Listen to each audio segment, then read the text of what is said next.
Anthony Weaver was introduced yesterday, and I'm impressed. Love the way he carried himself. Love the way he communicates. Love his attitude. And again, I don't foresee real problems with Anthony Weaver, to be quite honest. I didn't really have much of a problem with Josh Boyer. I didn't really have much of a problem with Bitter Fangio. And I think Weaver will do just fine.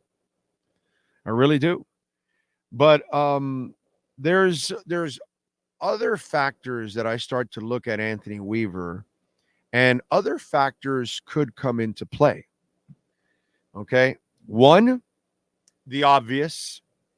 Okay, you've weakened an AFC opponent in the Ravens. It's an opponent that you have to deal with practically every year. And if you want to be a playoff team, they're usually going to be in the playoffs because their offense is not easy to prepare for during the regular season. And they are a regular season offense. So they're going to get their wins with the style of football that they play. They won't get any championships without a quarterback that can pass, but whatever. But you weaken them a little bit, right? Because you take away a good coach. Only problem is John Harbaugh's been at this for a long time, and he's lost lots of coaches throughout his lifetime there. And why is he a great coach? Because he can build a staff and then rebuild a staff and rebuild a staff and rebuild a staff. So you might have weakened them a little bit, but not for long, because he does an excellent job of figuring out who are the next coaches to bring in. And those coaches are moving on to other places, right? Then here's the other thing. I think he coached the guy that I want in free agency, Patrick Queen. I think I told you that, right? I think I told you I want Patrick Queen, right? So Patrick Queen is available in free agency. And I don't know what kind of relationship he has with Anthony Weaver, but I hope it's a good one. And I'm hoping that he can help, lure a guy like Patrick Queen in there.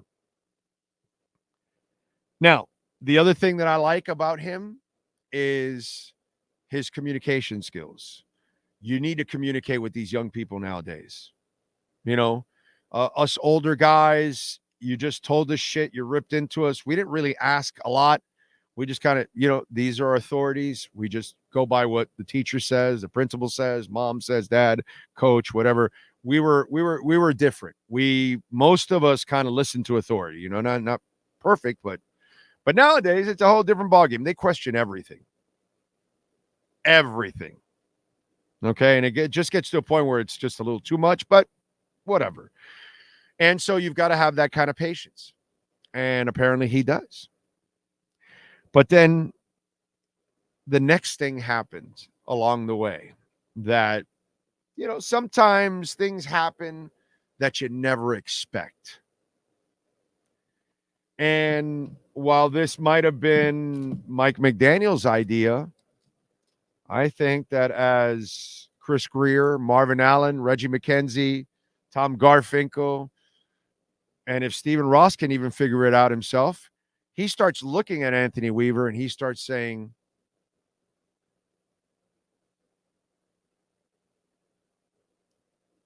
guy carries himself like a head coach, right? Don't you think? Doesn't he? Right? Because, we all love the jokes. We all love the fun and games with Mike McDaniel, but you got to get the results in order to keep going with the fun and games, because that's not really how it goes. And so Mike McDaniel has I already told you this throughout the last 2 months here. He has a very interesting job. He has to find a way to become a disciplined coach and a disciplined team, but by doing it with the highfalutin follies that he has going on, not with discipline and demand and respect and some intimidation or something, because that doesn't exist there, because it doesn't exist in his coaching. So because you could joke around all you want, but when you throw him a fuck, it doesn't carry as much anymore, dude. The fuck carries a lot when you're Jimmy Johnson and you're constantly intense. The fuck carries a lot when you're Don Shula and you're losing your fucking mind.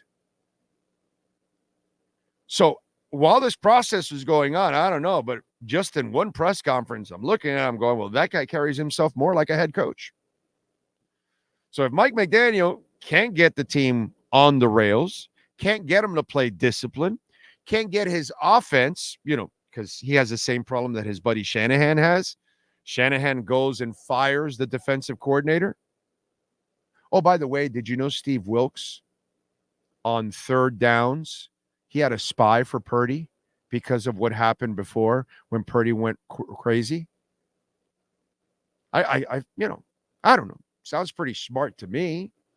He said, oh, Purdy burned them. Let's make sure on these third and longs he doesn't get that opportunity. Let's not give him those lanes like they did.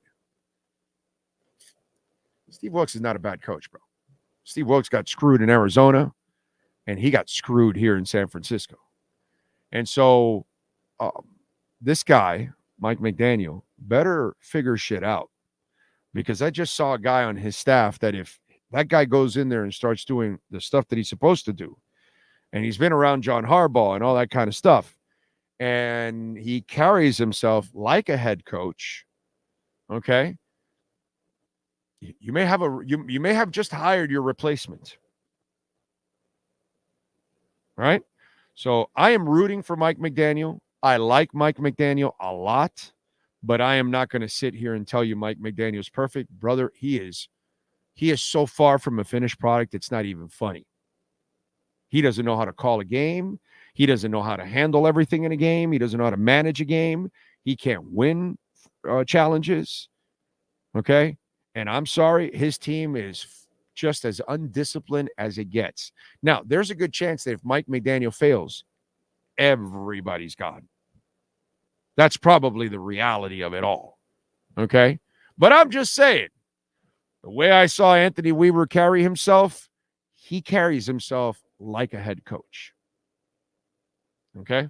So he may not be one here. He might be someone, if he has success here, they might take him somewhere else and somebody gives him a job. But all I'm saying is, if Mike McDaniel's not doing the job and he can't get his team to be disciplined and he can't play and he can't coach his offense to be, responsible,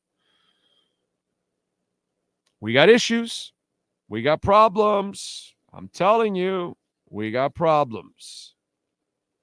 So this is one that I'm looking at Anthony Weaver. I'm saying there's a lot of good things there. And then I'm saying, wow, this guy carries himself like a head coach.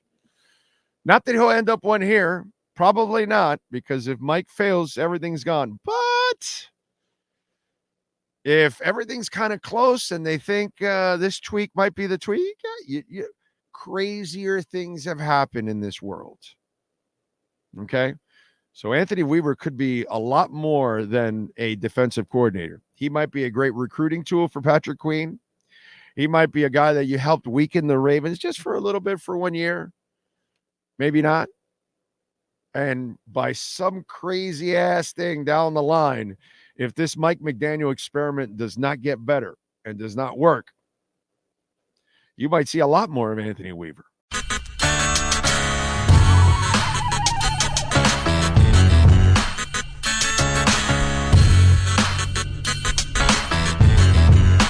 This is the Big O Show. This is the Big O Show.